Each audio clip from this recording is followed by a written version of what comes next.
Primera a los Corintios, capítulo 11.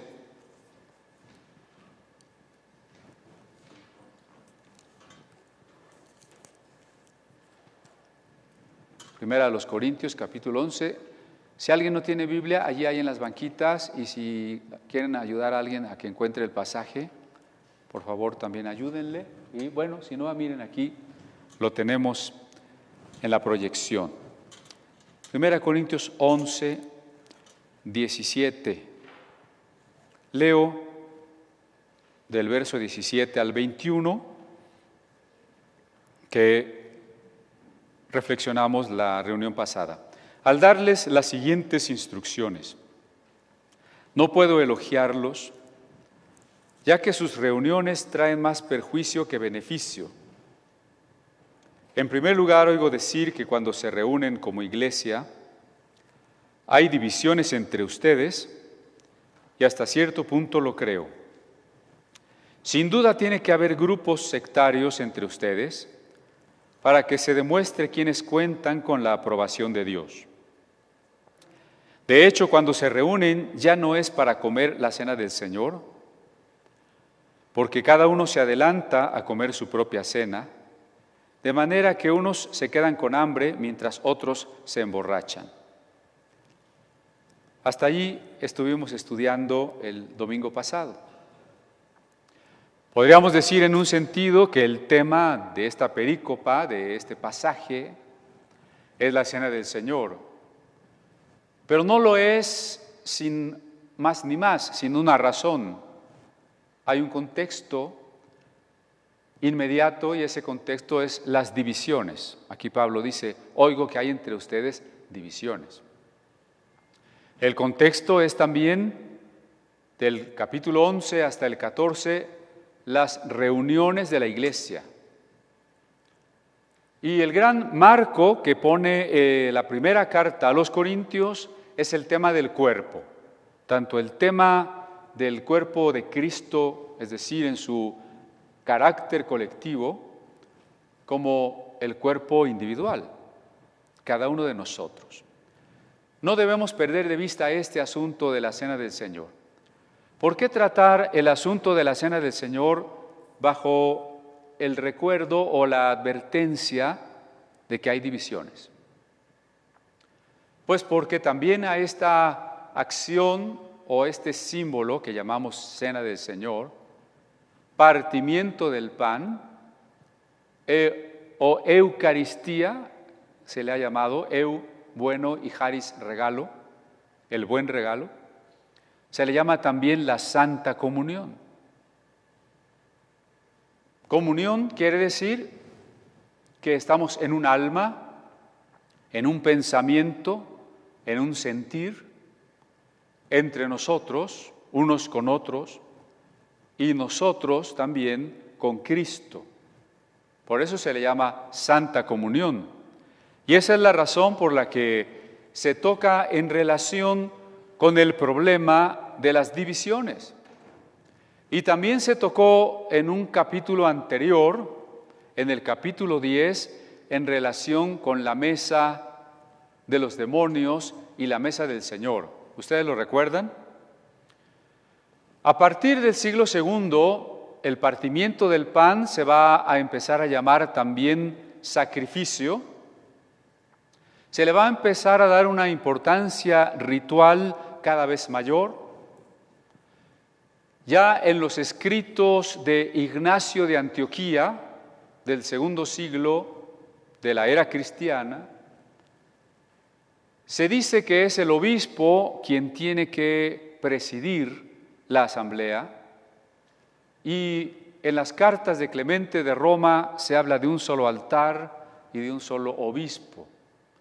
Es decir, ante el problema de las herejías y de las divisiones, que Pablo ya está mencionando aquí, la iglesia va a empezar a reaccionar tratando de organizarse mejor.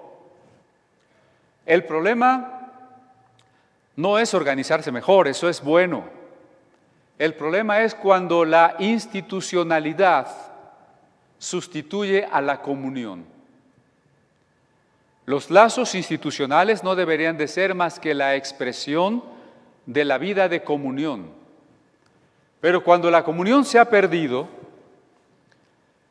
y los signos de la fe se convierten en ritos por sí mismos que llevan o que son portadores de un poder, cuando la amistad y la comunión entre los hermanos de la asamblea se convierte en la pertenencia a una institución, entonces se ha perdido lo más importante.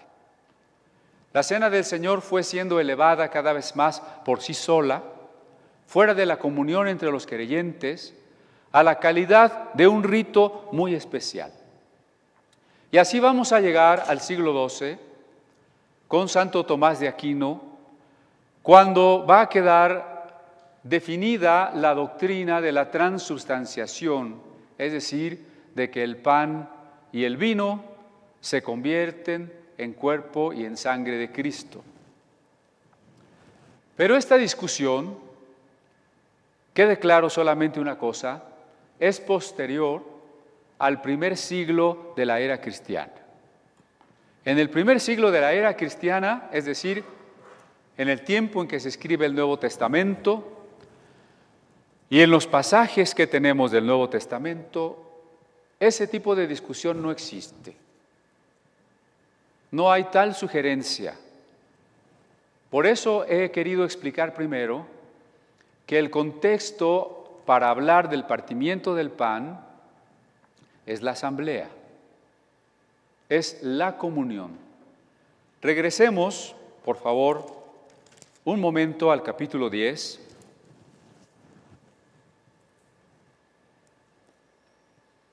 En el versículo 16, esa copa de bendición por la cual damos gracias, ¿no significa que entramos en comunión con la sangre de Cristo? Ese pan que partimos, ¿no significa que entramos en comunión con el cuerpo de Cristo? El capítulo 10 de esta carta en ningún momento está diciendo que sea una transubstanciación o una consubstanciación o un mero símbolo. Recuérdenme si ya planteamos esas tres teorías el domingo pasado. ¿Sí vinieron o no vinieron? ¿Sí lo planteamos o no lo planteamos? Nos va a pasar lo que luego les pasa a algunas personas, ¿no? Que les digo, oye, bueno, ¿y qué tal estuvo la reunión? No, buenísima. ¿Y de qué se trató? ¿Quién sabe? No me acuerdo.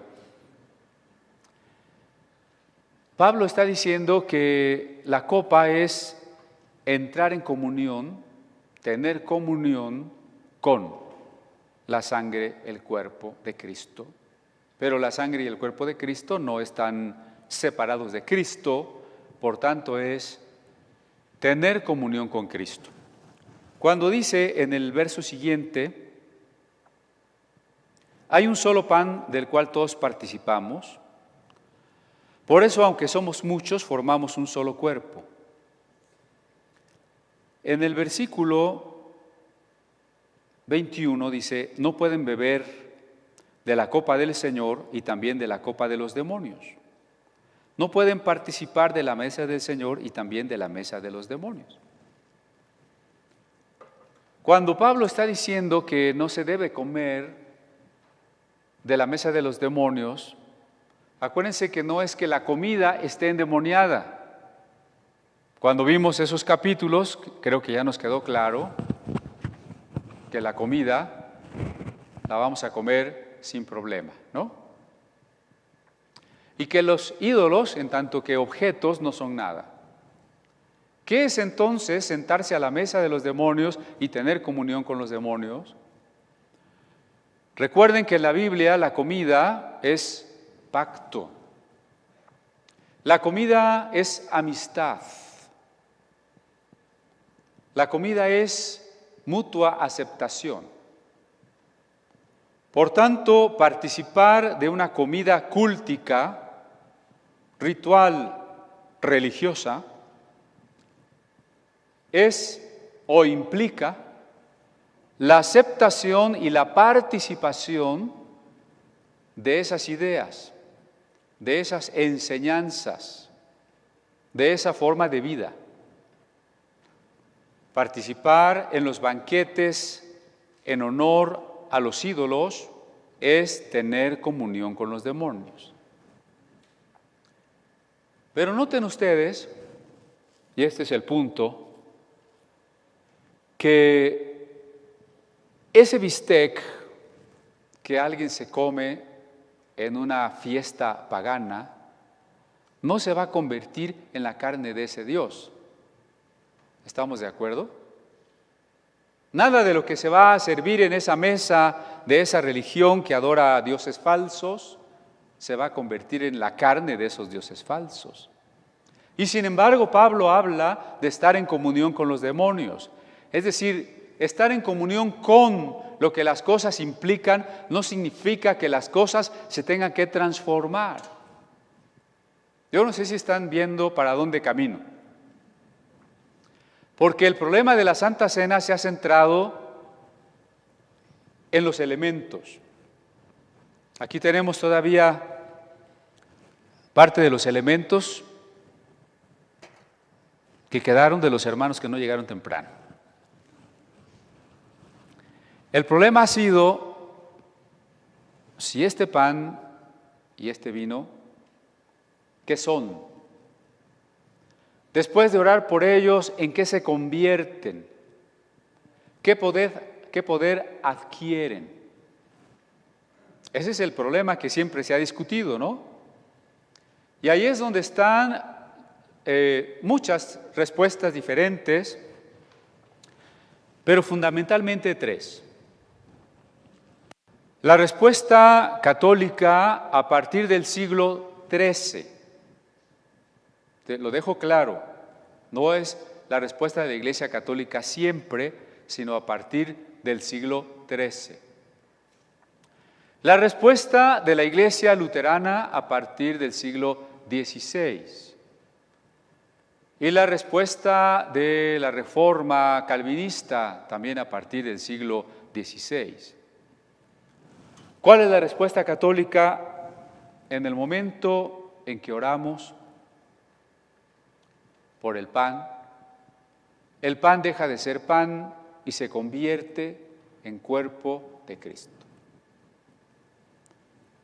El vino deja de ser vino y se convierte en sangre de Cristo. Lo que significaría que en este momento yo debería tener aquí un pedazo de carne, ¿sí? La doctrina luterana es que este pan no deja de ser pan y este vino no deja de ser vino, pero a su vez contiene la esencia del cuerpo de Cristo. Es pan con cuerpo de Cristo, es vino y al mismo tiempo es sangre de Cristo. Por eso se llama doctrina de la consustanciación. Después, en la doctrina de Zwinglio y de Calvino, la cena del Señor no será más que un símbolo. Aún así, los ministros a veces siguen preocupados por la manera en cómo se deben manejar los elementos. Y se pone el énfasis en los elementos.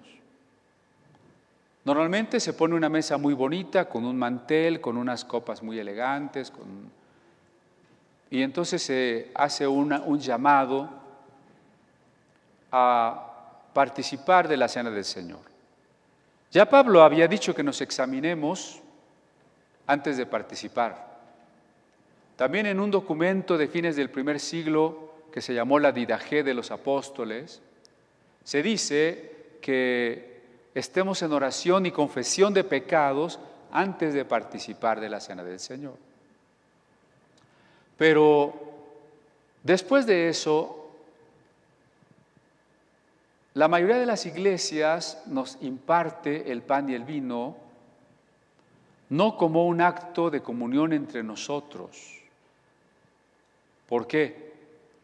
En iglesias donde hay reclinatorios, los que quieren tomar la cena del Señor pasan al frente y a cada quien se le va dando su pan y su vino de manera muy independiente, muy particular, y en cierto momento cada quien lo toma solito, calladito, se regresa a su lugar y no hay nada más, ¿no? O si no, en otras iglesias se hace una fila y las personas pasan, toman su pedazo de pan y se regresan a su lugar y así cada uno.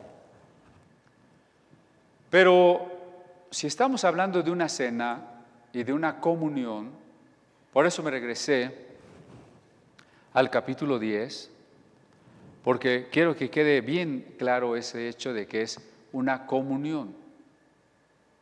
Así como participar de la mesa de los demonios, tener comunión con los demonios, era comer con las personas en el rito y en la fe que ellas tienen, ajena a Dios. La comunión entre nosotros y la comunión con Cristo es comer juntos en la fe de Jesucristo. Por eso habíamos enfatizado que nuestra fe y nuestro culto debe de ser cristocéntrico, y aunque eso parece evidente, casi parece que no tendríamos necesidad de repetirlo, la verdad es que muchas veces se olvida.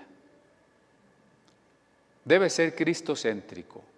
Y les platiqué que en ese tiempo la cena del Señor era incluso en una comida llamada el ágape, donde se comía normalmente, pero además el pan y el vino se constituían como los símbolos de la sangre y del cuerpo de nuestro Señor. Pero si yo los invitara a cenar a mi casa y cuando ustedes llegan se sentaran y nadie hablara con nadie y luego les diera un pedacito de sándwich o de pan y un traguito de refresco y se lo toman sin hablar con nadie y se despiden. ¿Así son nuestras cenas? ¿O están caracterizadas porque platicamos, hacemos amistad, pasamos un momento muy agradable, comiendo al mismo tiempo, departiendo, ¿no? ¿Cómo es que convertimos la cena del Señor en algo individualizado, en donde esa comunión ya no está? Vuelvo a leer el versículo 17 del 10:17. Hay un solo pan del cual todos participamos.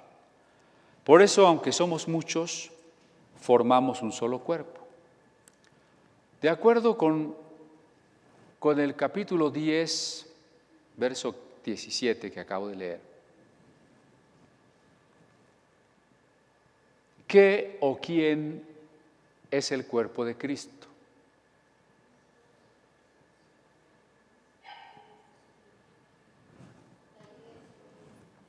Nosotros.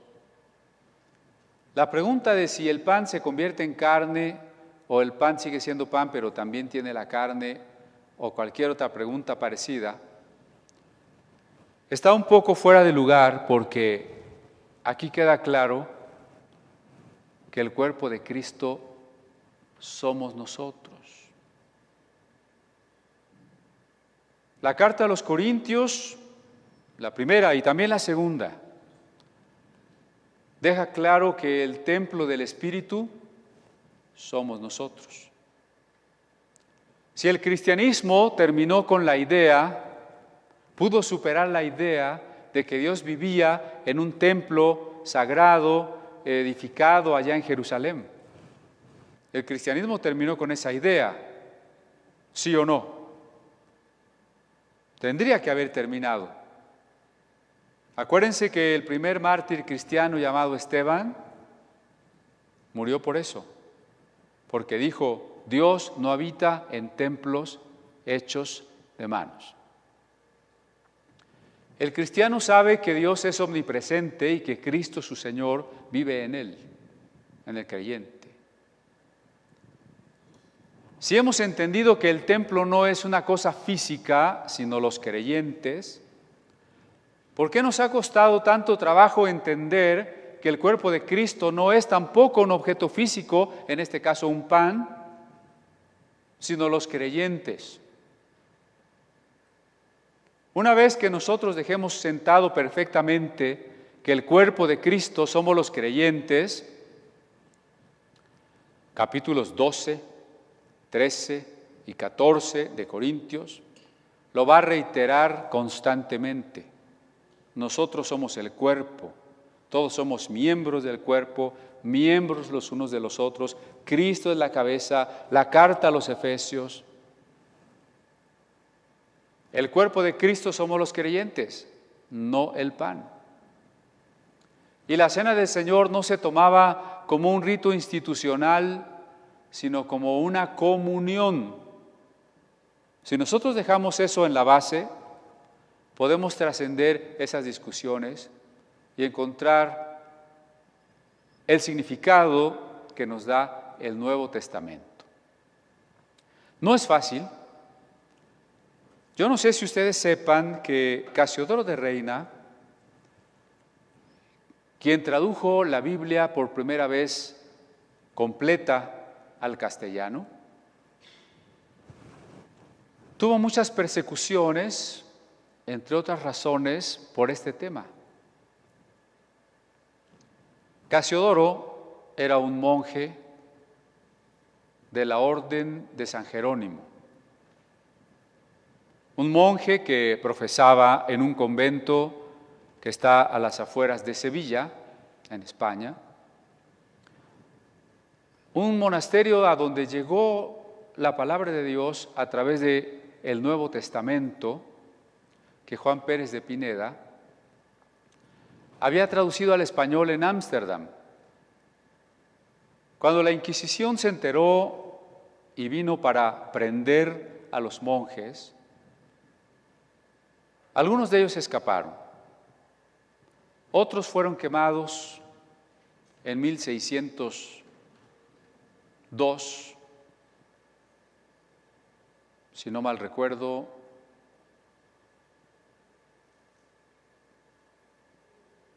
La fecha la tengo que reiterar. En el auto de fe, en la ciudad de Sevilla, murieron quemados los monjes. Los que habían escapado fueron quemados en efigie, es decir, como un muñeco con su nombre, fue quemado. Y entre esos que escaparon estaba Casiodoro de Reina, que durante 13 años se dedicó a traducir las Sagradas Escrituras completas al español. Bueno, la fecha debe de ser 1562. La fecha del auto de fe debe ser 1562. Sin embargo, Lutero no fue bienvenido entre los calvinistas, porque él había huido a Ginebra, donde estaba Calvino. Después de Ginebra se fue a Inglaterra. Y en Inglaterra hizo un tratado, escribió un tema sobre la Cena del Señor para conciliar la postura luterana y la postura calvinista, porque él quería la unión de los cristianos. Pero frente al escrito que trataba de conciliar, la verdad no estuvieron de acuerdo los luteranos ni tampoco los calvinistas, y ambos se convirtieron en sus enemigos. Entonces no solo lo perseguía la Inquisición, la Iglesia Católica, a través de la Inquisición, que extendía sus brazos desde España hasta Inglaterra, también lo perseguían sobre todo los calvinistas. Y aunque hoy la mayoría de iglesias presbiterianas y bautistas usan la Biblia de Casiodoro de Reina, tal vez no saben que sus antepasados siempre le prohibieron a Casiodoro ejercer el pastorado, lo calumniaron y lo quisieron matar. Pero una de las razones fue esa, que él proponía un panorama de la Cena del Señor más acorde con el Nuevo Testamento. ¿Qué sería eso? Algo como lo que estamos diciendo el día de hoy, que es la cena del Señor es una comida de amistad, donde el pan y el vino tienen una función, que el centro lo ocupe siempre la proclamación de la muerte de Cristo. Pero no tiene más particularidad, más poder esos elementos. La fuerza edificadora la tiene la comunión entre los hermanos. Una vez que hemos recordado eso, podemos volver al capítulo 11, donde entonces es más claro entender cómo es que algunos, mientras estaban hartos, otros tenían hambre. Y mientras esos que tenían hambre no habían tomado nada tampoco, los otros ya estaban borrachos. Eso no se hubiera podido dar si hacemos una fila y a cada quien le damos un pedacito y cada quien lo toma de manera individual. El mismo problema que había en Corinto refleja el hecho de que era una comida de amistad. ¿Sí lo vemos? Una comida de amistad que se celebraba cada primer día de la semana, como también lo testifica ese otro documento extrabíblico, pero muy cercano a los apóstoles, que ya mencioné, la Didaché de los apóstoles, cuando dice cada primer día de la semana. Ahora en el versículo 22 dice, ¿acaso no tienen casas donde comer y beber? ¿O es que menosprecian a la iglesia de Dios y quieren avergonzar a los que no tienen nada? ¿Qué les diré? ¿Voy a elogiarlos por esto? Claro que no. Aunque era una comida de amistad, no se trataba de ir a comer por comer. No se trataba de yo llevar lo mejor que pudiera y estar harto y el otro pobre no tenía nada. Lo que sugiere Pablo aquí, a mí me hace pensar que incluso alguien por allí había llevado su pato a la naranja y su lechón, y los otros pobres pues traían unas tortas de queso de puerco, ¿no? Y cada quien presumía de lo que había llevado para comer. Y si el otro no alcanzaba, no me importa, eso lo vimos el domingo pasado. Por eso dice Pablo, esto no es un respeto, esto no es una comunión con la iglesia del Señor. Es un menosprecio a la iglesia del Señor, pero la iglesia es la asamblea, no el edificio. Celebrar la cena del Señor inadecuadamente es un menosprecio por la iglesia. ¿Y quién es la iglesia? Nosotros. El cuerpo. Es un menosprecio por el cuerpo. Quiero que no olvidemos esto porque vamos a ir llegando a aquel versículo que dice, el que come sin discernir el cuerpo, porque come sin discernir el cuerpo, ¿no? ¿Qué quiere decir sin discernir el cuerpo? Que entonces sí ese pan tenía un poder especial, o todo este énfasis es importante, porque ya nos está aclarando que comer la cena del Señor de manera indebida, de manera que no es para edificación, es menospreciar la iglesia del Señor. Yo recibí del Señor lo mismo que les transmití a ustedes. Ahora Pablo va a decir, ¿cómo subsanar los abusos en la cena del Señor? ¿Cómo corregir las desviaciones? Bueno, prediquemos lo positivo. Volvamos al recuerdo del origen.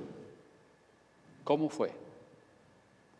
Cuando la Biblia volvió a resurgir para ser estudiada en el hebreo y en el griego y después para traducirse a los idiomas modernos, eso se dio en el contexto del renacimiento humanista. ¿Y qué proponía el renacimiento humanista? ¿Qué es lo más importante, lo característico del renacimiento humanista? Volvamos a los orígenes. Y es una postura cristiana también, ¿no? Importante, incluso es parte del espíritu de la Reforma, Volvamos a los orígenes. Porque muchas veces las iglesias solo tienen un nombre X, de la denominación X, y se han olvidado, han perdido el espíritu, el propósito, el objetivo de volver a los orígenes. Un teólogo del siglo XIX que se apellidó Schleiermacher decía: la reforma continúa. Eso quiere decir que el esfuerzo, el cuidado por volver a los orígenes tiene que ser constante y de cada generación. Pablo vuelve a los orígenes. Yo recibí del Señor. ¿Cómo lo recibió si Pablo no conoció a Cristo? Cuando Pablo llegó de regreso a Palestina, Jesús ya había muerto y resucitado, y se encontró con una secta nueva que parecía negar la ley de Moisés y la importancia del templo. Y él se volvió un perseguidor de esa secta, ¿recuerdan? Conoció al Señor por una aparición. No sabemos exactamente qué vio. ¿Vio al Señor, vio una figura o vio una luz que lo dejó ciego? ¿Qué vio? Probablemente una luz, ¿no? Pero él no conoció al Señor cuando el Señor caminó sobre esta tierra. Pablo no estuvo presente aquella noche en que se celebró la Pascua. Cuando dice yo recibí del Señor lo que también les he enseñado, puede significar esto la tradición. Tradición quiere decir transmisión. Lo que una generación le transmite a la siguiente generación. Esto significaría que Pablo escuchó de testigos presenciales y de discípulos de esos testigos cómo fue aquella noche. Hay quien se inclina a pensar que el Señor se le apareció y le dio la clase a él solito, ¿no? Bueno, ningún pasaje lo dice así. Es un poco más difícil de imaginarlo así, pero es una interpretación. El punto es que Pablo a su vez transmite lo que él ha recibido, que es la tarea que todos tenemos, la tarea de la iglesia por todas las generaciones, transmitir lo que hemos recibido. Y ya no solo de una manera oral, porque gracias a Dios tenemos escrita la primera tradición, que se llama Nuevo Testamento, o doctrina de los apóstoles. De hecho, esa designación, doctrina de los apóstoles, no debería ser solo para ese documento que se llama la Didaché, sino en realidad debería ser el nombre del Nuevo Testamento, ¿no? La doctrina de los apóstoles. No de los apóstoles modernos, que aprovechan esa frase para hablar de sus revelaciones novedosas y a cual más extrañas. Y ya les he dicho que pareciera que el apóstol que tiene la doctrina más rara, la revelación más estrambótica, parece el apóstol más ungido. Pero un verdadero maestro, un verdadero profeta, siempre va a regresar a beber de las Sagradas Escrituras. Y nunca nos va a dar una doctrina que no esté en las Sagradas Escrituras. Por eso, retorno a los orígenes. La noche que el Señor Jesús fue entregado, dice la siguiente frase. Hablemos un poco de la noche en que Jesús fue entregado y nos encontramos precisamente con que se celebraba una fiesta judía que nosotros conocemos como la Pascua y que su nombre hebreo es Pesaj. Se celebraba el Pesaj y que curiosamente significa algo que suena muy parecido en español, pasar. Pesaj significa pasar de largo. Esta es una fiesta que se había ido enriqueciendo y haciendo un poco más compleja con las tradiciones a través del tiempo, pero que era una fiesta pues que recordaba la idea de que el pueblo de Israel había sido liberado de la esclavitud en Egipto. La Pascua no era una fiesta originalmente judía. De hecho, en esta celebración de la Pascua se combinan dos fiestas. Si ya lo mencioné, me van a perdonar.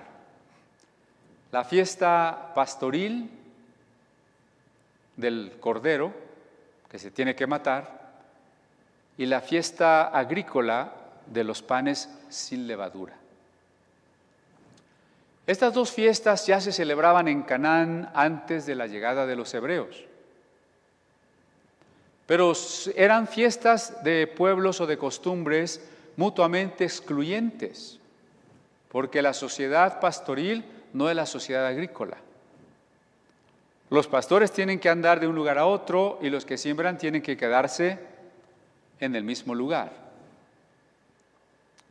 Así que las tribus que llevaban sus ganados a pastar, cuando comenzaba la primavera, hacían una fiesta en la que sacrificaban un borrego, danzaban, hacían un fuego y lo comían y se preparaban para iniciar sus peregrinajes.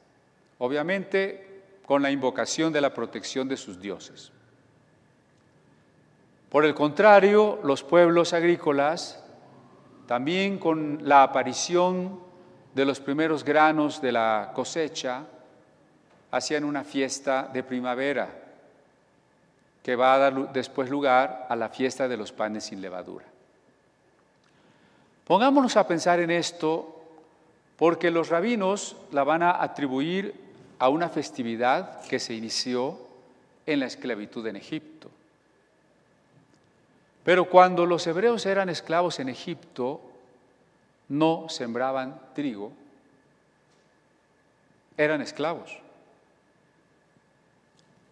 Y como esclavos tampoco creo que tuvieran borregos.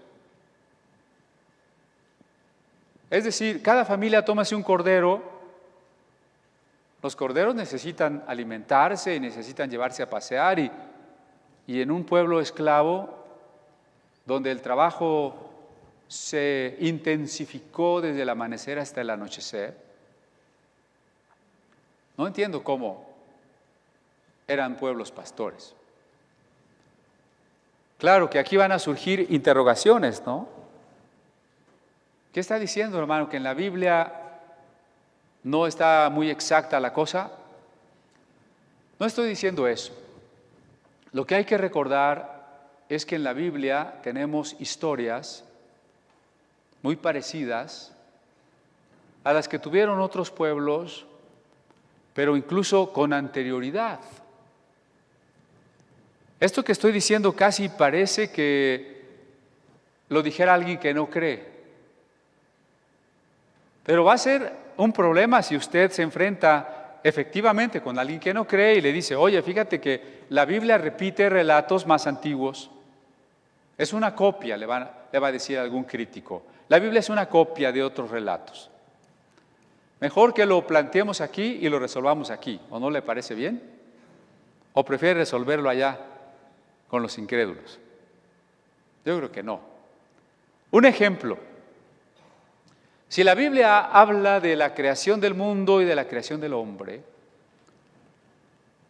los textos mesopotámicos anteriores en 3.000 o 4.000 años ya hablaban de la creación del mundo y de la creación del hombre en un relato muy parecido al relato del Génesis.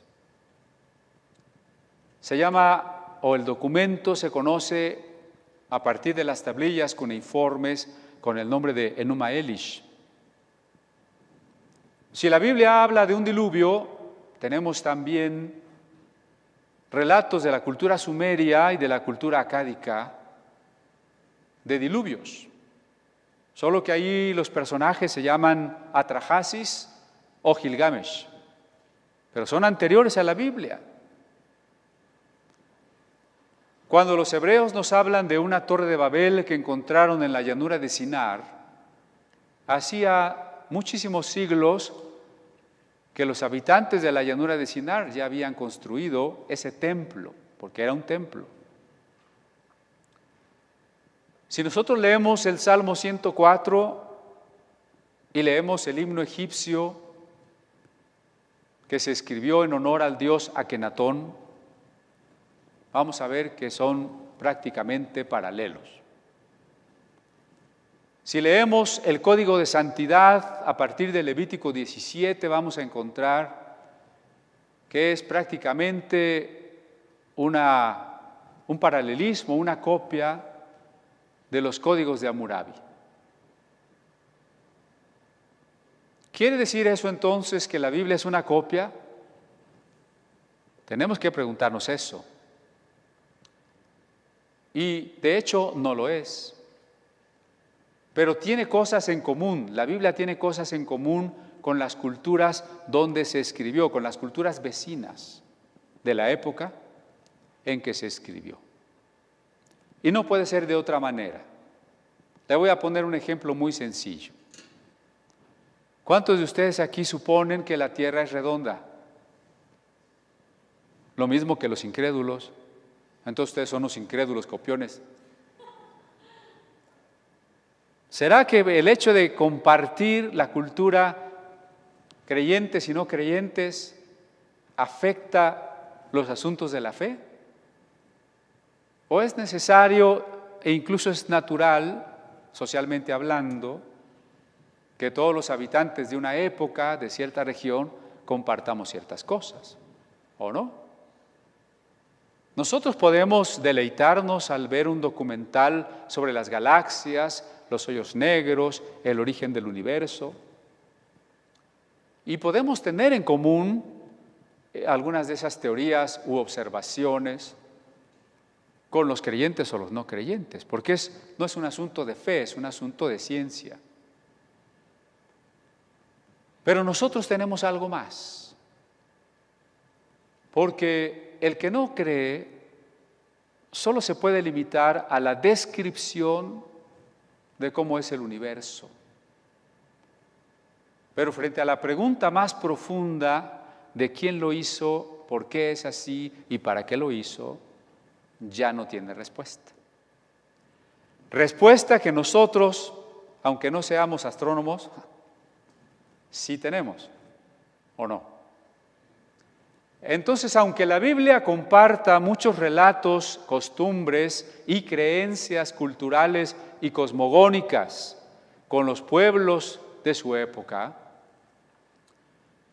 tiene también algo que es más importante que las semejanzas: las diferencias. Las diferencias son más importantes. Todos aquí somos semejantes. Cuando alguien me dice me dice, ¿te acuerdas de fulanito? Y no me acuerdo muy bien, yo le digo en son de broma, sí, uno que tenía 2 ojos, ¿no? Bueno, sí, todos somos semejantes aquí, todos tenemos 2 ojos, una nariz y una boca, ¿no? Pero cometería una falacia quien dijera, como todos tienen 2 ojos, una boca y una nariz, todos son el mismo, o todos son una copia del otro. ¿Verdad que cometería un error? Con todas esas semejanzas son más importantes las diferencias. Porque aunque Ana y Claudia tengan ambas 2 ojos, es más importante que Ana es Ana y Claudia es Claudia, ¿o no?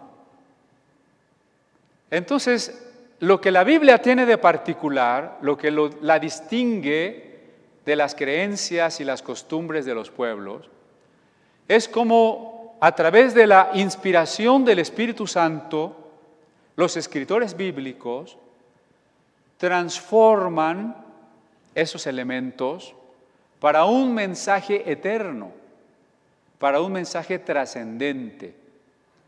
A fin de cuentas,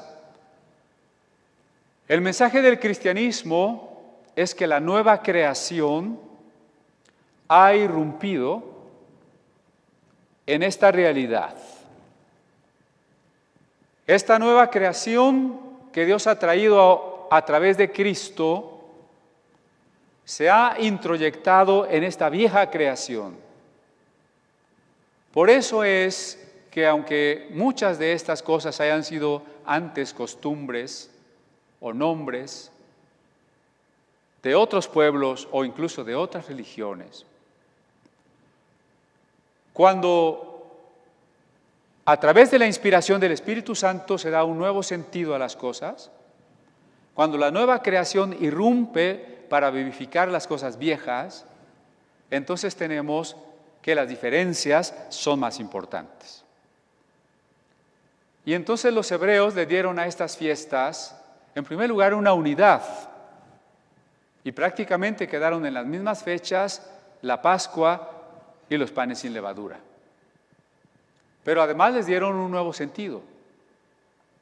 Y el nuevo sentido es el de un cordero pascual y el de un pan que se recolecta y se ofrece en agradecimiento a Dios, al que le falta todavía el elemento que vamos a decirlo así, que lo echa a perder. Más despacio. ¿Cuál es el nuevo sentido que se le da a la fiesta de matar un cordero en la primavera? La liberación. La liberación de la esclavitud de Egipto.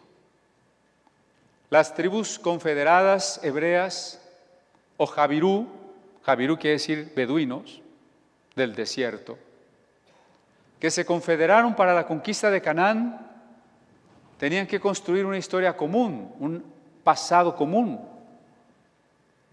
Y ese lo encontraron en la experiencia de aquellos que salieron de Egipto. ¿Y cómo salieron de Egipto?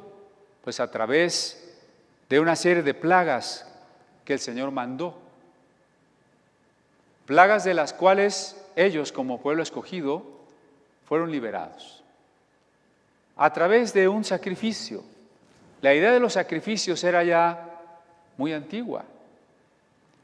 Desde la historia secular no podríamos trazar el origen de los primeros pueblos que hicieron sacrificios. Es inmemorial.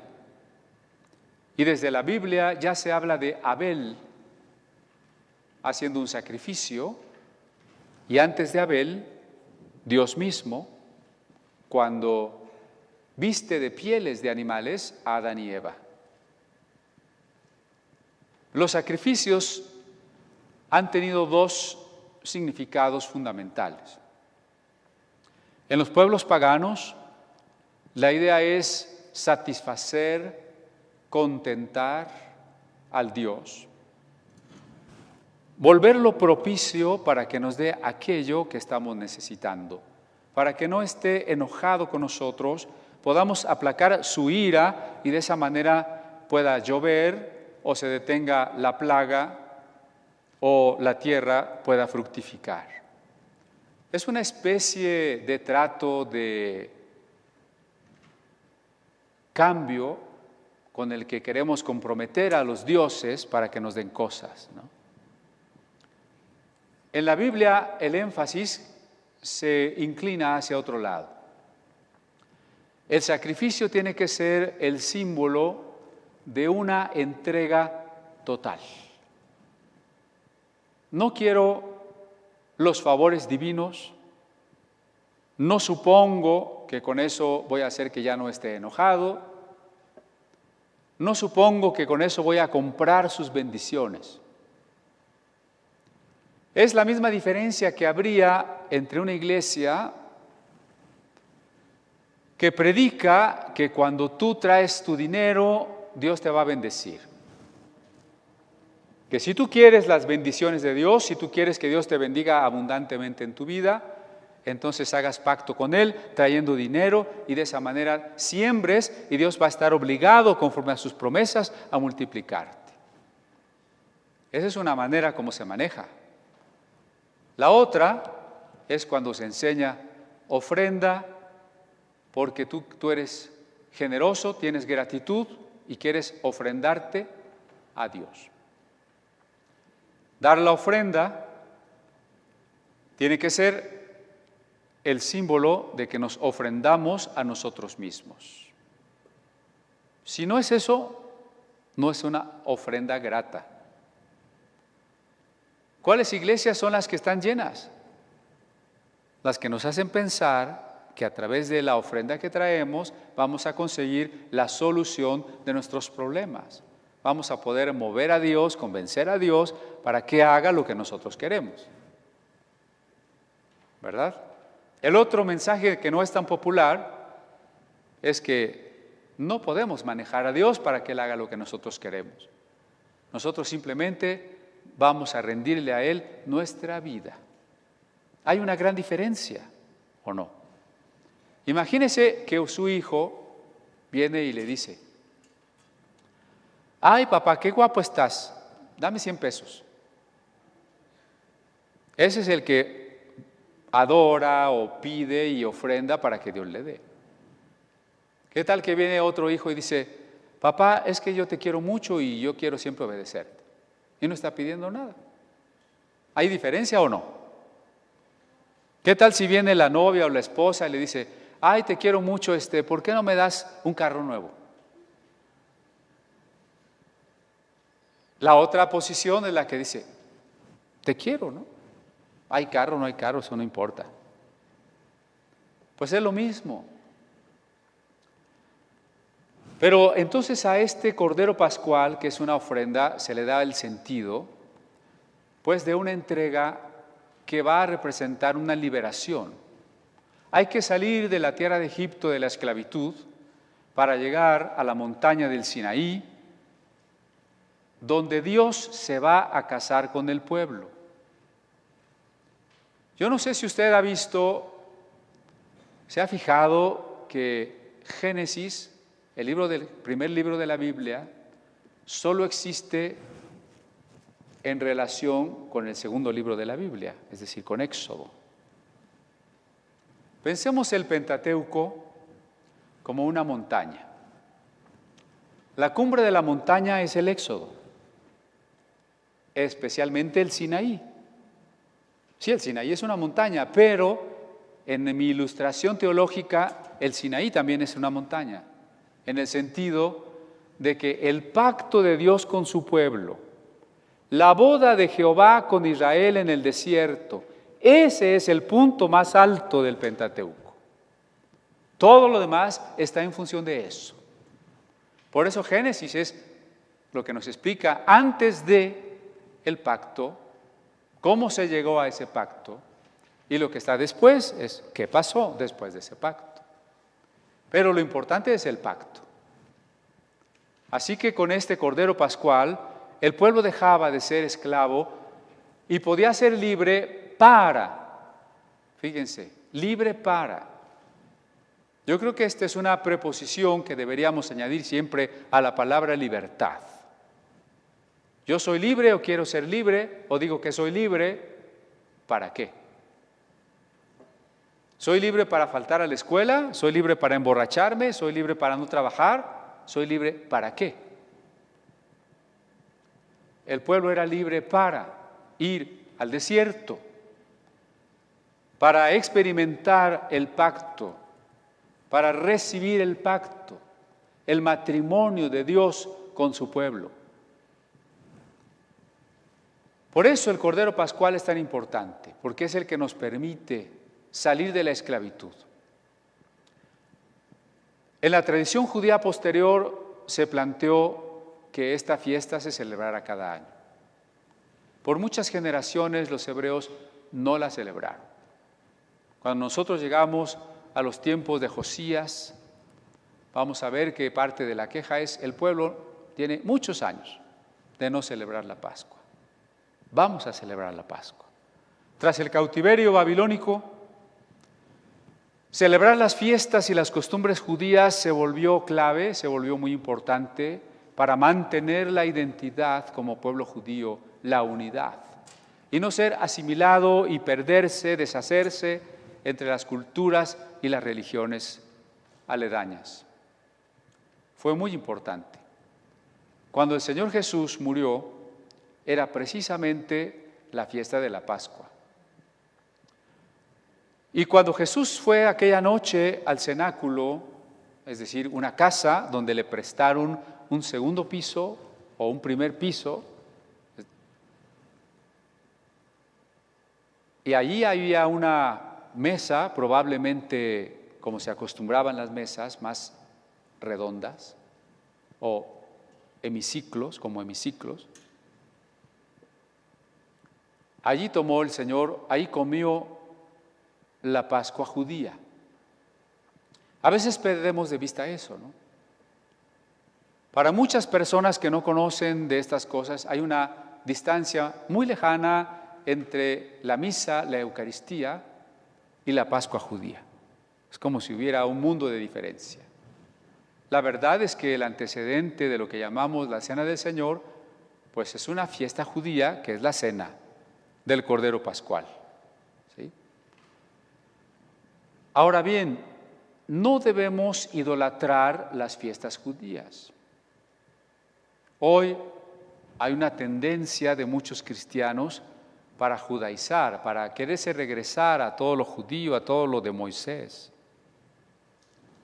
¿Se acuerdan que decíamos que el pan y el vino, la proclamación de la muerte del Señor, nos están diciendo que Cristo debe ocupar el centro? Pero entre los que somos creyentes es muy fácil que Cristo deje de ocupar el centro. ¿Cuántas veces el predicador ocupa el centro? ¿No? ¿Cuántas veces la gente ya ve al apóstol, al profeta, como el grande? Y Cristo, bueno, Cristo.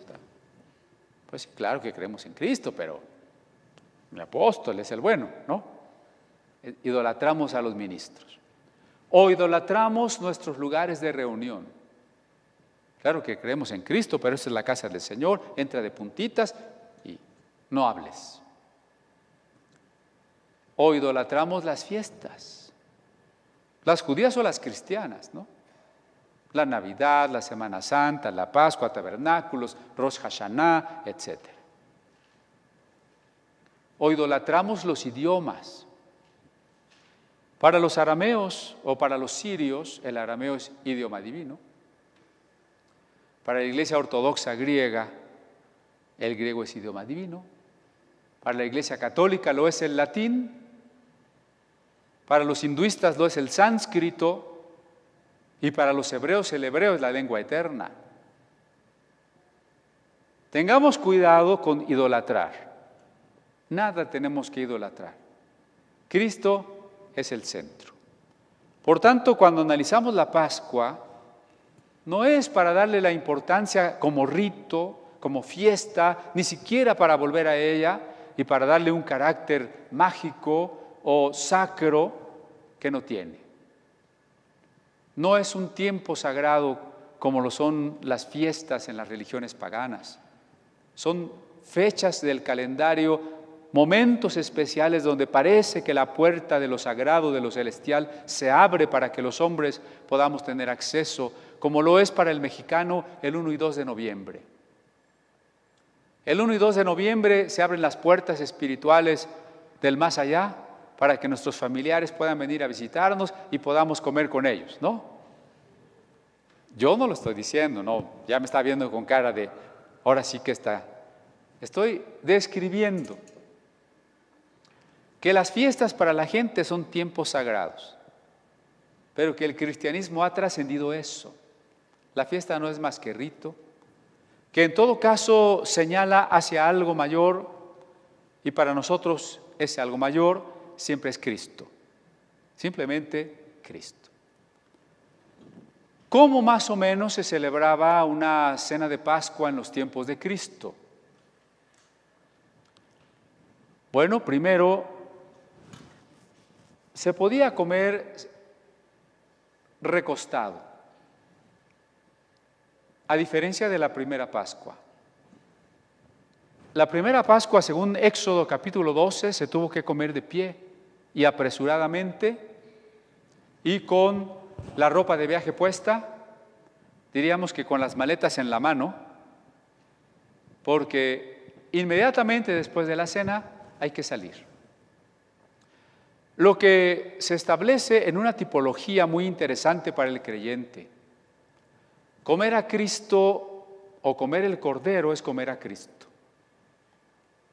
En Juan capítulo 6, Jesús dijo las siguientes palabras: el que no come mi carne y bebe mi sangre no tendrá vida eterna. Muchos quieren ver en este texto un texto eucarístico. Por supuesto que el Evangelio de Juan se escribió 60 años después, pero Juan está poniendo esas palabras de Jesús antes de su muerte. Por tanto, todavía nadie puede comerse su cuerpo y beberse su sangre en un sentido literal, porque además en un sentido literal tendría muchas implicaciones extrañas, ¿no? ¿Qué sería entonces comerse a Cristo? Bueno, si Cristo es, como decía Juan el Bautista, el Cordero de Dios que quita los pecados del mundo, tenemos que entender qué significaba comerse al Cordero. Significaba hacernos parte del sacrificio y hacer el sacrificio parte de nosotros para una íntima comunión con Dios. Por tanto, comerse a Cristo era hacerlo parte de nosotros. ¿Y cómo hacemos a Cristo parte de nosotros? A través de la fe. Por eso reitero, comer la carne y beber la sangre de Cristo es creer en Cristo como Señor y Salvador. En el momento en que usted le dice a Jesús con todo su corazón, con toda su decisión y sinceridad, le invoca para que de hoy en adelante Cristo sea el Señor y Salvador de su vida, usted está comiendo a Cristo. Cristo ahora es parte de usted, está adentro de usted. ¿Sí se ve con claridad? Bueno, decía yo que, por ejemplo, en una pintura de Leonardo da Vinci, vemos a los discípulos sentados tras una mesa rectangular, todos del mismo lado, como para la foto precisamente, ¿no? Como si no nos sentáramos alrededor de la mesa, ¿no? Todos listos para la foto, ¿no? Y sentados. Pero de ahí sacó Dan Brown su novela Código da Vinci, donde se le ocurre pensar que el joven imberbe, es decir, que no tiene barba, que está junto a Jesús, con la cabeza recostada hacia Jesús, no es Juan, como Leonardo había pensado según los cánones simbólicos del arte renacentista. Bueno, Dan Brown dice que no, que era María Magdalena. Y de ahí saca toda su novela, ¿no? Pero bueno, yo quiero que veamos el error de la pintura de Da Vinci. No lo estoy acusando de nada. Lo que pasa es que en ese entonces se sabía mucho menos de arqueología y costumbres antiguas, ¿no? La Pascua, en primer lugar, o se comía sobre el suelo o se comía sobre una mesa más bien circular. Y se comía recostado sobre el brazo izquierdo, no sentado. Por eso cuando dice el discípulo que estaba recostado en el pecho de Jesús, lo que quiere decir es que estaba reclinado hacia él, no que sin distancia había puesto su cabeza sobre el pecho de Jesús. Eso es definitivamente suena tan extraño como que ha sido utilizado por ciertos grupos homosexuales para decir que Jesús era homosexual y Juan también, y que entonces no tiene nada de malo, ¿verdad? No. Bueno, una vez que estaban ahí sentados, se encendían las velas. No es que hubiera algo así como mágico, ¿verdad? Vamos a poner unas velas, porque a veces así parece. El ama de casa enciende las velas y con las manos, moviendo las manos, hace una bendición sobre las velas. ¿Tiene algo de mágico? No, lo que pasa es que no había luz eléctrica. Y como la fiesta de Pascua comenzaría a las 6 de la tarde, pero tampoco había relojes, entonces la fiesta de Pascua comenzaría a la aparición de la primera estrella. Y como en sábado o día de fiesta, que es también sábado, es decir, reposo, tenemos dos tipos de Shabbat. El Shabbat, séptimo día de cada semana, y el Shabbat que sea una fiesta, aunque sea miércoles, ¿no? o lunes. Si es fiesta es Shabbat, es decir, es reposo. Y en Shabbat no se puede trabajar. Y como no se puede trabajar, dice el texto, no puedes hacer fuego. Y como no puedes hacer fuego, hay que encender las velas antes de que empiece el Shabbat. Por eso la Pascua tiene que comenzar con el encendido de las velas. ¿De acuerdo? Una vez que se encienden las velas, se toma una primera copa de vino, que cada quien tiene su copa. Cuando digo una primera, no quiere decir que es una sola y todos le dan un traguito a esa, porque así se llegó a interpretar. Si no mal recuerdo, puede ser por Justino, los primeros que mencionan que todos bebamos de la misma copa. Habla de la copa no porque fuera una, sino porque es una manera de decir que es la primera. Pero como en una cena normal, cada quien tendría su vaso, ¿o no? O imagínense que en la cena yo me sirvo refresco, ya iba a decir marcas, ¿no? Y le digo, bueno, todos denle un traguito, y luego me lo regresa. Pues mejor yo no tomo refresco, ¿verdad? La primera copa, que se llama de la santificación y que está acompañada de un rezo de santificación, daba inicio a la cena de Pascua. Quiero describir la cena de Pascua para que veamos por qué el Señor bendijo la copa y por qué bendijo el pan y por qué la copa se tomó después de cenar. Y cuál copa era y qué significaba. Y qué elementos Jesús dejó fuera de toda la cena para retomar solo dos, que hasta el día de hoy tenemos. Esa es la razón, ¿no? Y para que entendamos que no es volver a la celebración de la Pascua, sino ver en Cristo el cumplimiento de nuestra Pascua. Y para entenderlo como una cena familiar de comunión. ¿Dónde tomamos hoy la cena del Señor normalmente? En los edificios que llamamos templos, con la presidencia del sacerdote o del pastor, que es el único que tiene el poder para bendecir estas cosas, ¿no? Porque hay iglesias evangélicas que no tienen pastor por allá en algún pueblito, y me ha tocado saber que tienen algunos años sin tomar la cena del Señor porque no ha ido un pastor. Y lo mismo pasa en el ámbito católico. Parece que si no hay un sacerdote, pues no puede haber Eucaristía. Es más, en la discusión que nunca falta entre católicos y protestantes, muchas veces el católico acusa. Lo que pierden los católicos que se hacen protestantes, que sus pastores no tienen el poder de convertir el pan en cuerpo de Cristo, ¿no? Es decir, parece que la cena del Señor tendría que ser un asunto eclesiástico sacerdotal. Pero la cena de Pascua era una cena familiar. Se realizaba en las casas y la presidía el padre de familia. ¿Qué les parece? Más parecido a nuestra cena navideña. ¿A poco para la cena navideña dicen, no, la cena navideña solo puede ser en el templo y el pastor tiene que bendecir el pavo, si no, no comemos pavo? ¿Verdad que no? La cena navideña es una cena familiar. Bueno, la Pascua era una cena familiar. Como el tiempo ya me comió, lo voy a dejar aquí. Nos vamos a quedar aquí. Pero, bueno, hemos dicho muchas cosas. Llévese una esencia de que el cuerpo del Señor somos nosotros. Y que todo el tema que estamos viendo está en el contexto de la unidad y la armonía que debe de haber entre nosotros. Y puesto que hablamos de ofrendas, de oferentes, preparémonos también para dar nuestra ofrenda al Señor. No es una ofrenda para que nos bendiga, no es una ofrenda para ver si así nos perdona y nos vamos al cielo. Hay quien da un chequezote para ver si así ya nivela sus pecados y lo perdonan allá arriba, ¿no?